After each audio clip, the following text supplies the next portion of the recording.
2025 সালে রুক্মিণী মৈত্র অভিনীত বিনোদিনী নিয়ে বিপুল আলোচনা হয়েছিল।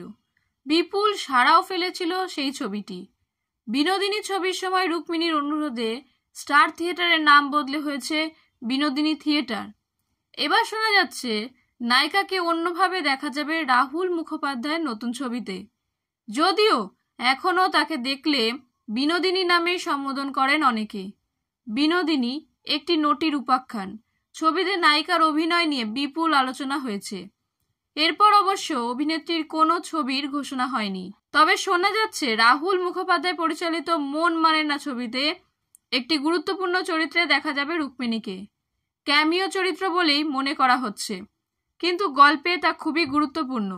শুটিং নাকি করেও ফেলেছেন নায়িকা, তবে তাকে ঠিক কিভাবে দেখা যাবে তা এখনো জানা যায়নি। রাহুলের সঙ্গে রুক্মিণীর এমনিতেও খুবই ভালো সম্পর্ক। তার পরিচালিত কিসমিস ছবিতে নায়িকা হিসেবে দর্শক দেখেছেন, যে ছবির জন্য অনেকটা ওজন ঝরিয়েছিলেন অভিনেত্রী। প্রতিটি চরিত্রের জন্য নিজেকে পুরোপুরি ভেঙে তৈরি করেন রুক্মিণী।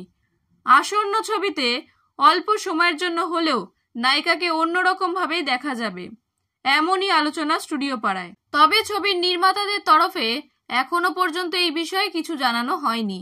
এই ছবির মাধ্যমে বড় পর্দায় অভিষেক হতে চলেছে শাশ্বত চট্টোপাধ্যায়ের মেয়ে হিয়া চট্টোপাধ্যায়ের। শহরের বিভিন্ন অংশ জুড়ে হচ্ছে ছবি শুটিং। হিয়ার বিপরীতে দেখা যাবে অভিনেতা ঋত্বিক ভৌমিককে। এটাই প্রথম বাংলা ছবিতে কাজ তার। ঋত্বিককে এতদিন হিন্দি ওয়েব সিরিজে দেখেছেন দর্শক। খাকি দ্য বেঙ্গল চ্যাপ্টার ছবিতে তার অভিনয় বিপুল প্রশংসিত হয়েছে। বাঙালি ছেলে হলেও মুম্বাই বেড়ে ওঠা তার।